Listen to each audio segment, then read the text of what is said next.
Okay people, so we are back in Legendary Edition.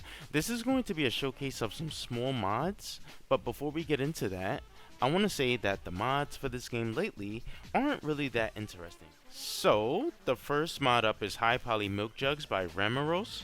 The jug of milk is an item from the Hearthfire DLC, so you'll need to have that to use it.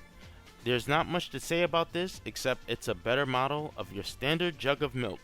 You can drop it and pick it up just fine, and it's just a mesh replacer, so you actually do not need a plugin to use this. Next is Guild Palace Mace from Monster Hunter World.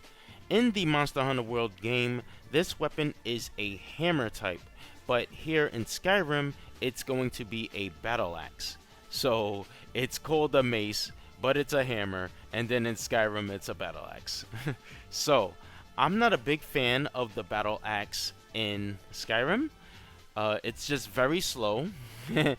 But this weapon itself is very pretty. I think this is good for anyone who likes that weapon type. So the quality of this weapon is like the textures is not really good like when you zoom in close, so I recommend not zooming in close for it.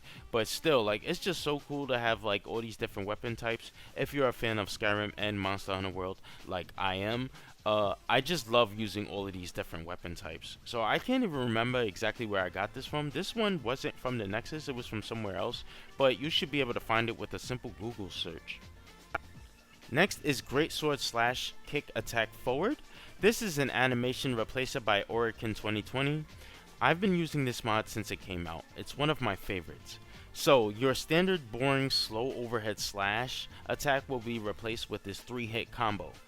The character does 2 quick horizontal slashes and then follows up with a Sparta kick. I'm using Dynamic Animation Replacer and the character exclusive animations, aka PCEA. Next is Simple Lock on Ellie. This is going to allow the character to lock onto enemies and make things a bit easier. So there's a few mods with this feature on the Nexus, and honestly I don't think they're broken or overpowered at all. I think they fit into the game really nicely. So you can use this with melee or projectiles, but what I don't like about this mod is it allows you to lock onto friendly NPCs, including your own followers. So there's this white circle that appears when you've locked onto something. I'm also hoping that there is a way to remove that white circle that appears when you're locking onto a target, because it just kind of breaks my immersion. So the mod is not a plugin and you can remove it at any time, which is the main reason why I still keep it in my load order, to be honest. So I haven't used it much with melee, but I will say that it's not very good with projectiles. So like when you're using bows or crossbows, it can be very inaccurate. So these are all mods that I already had in my list for a while, and I have had no errors or bugs to report about them.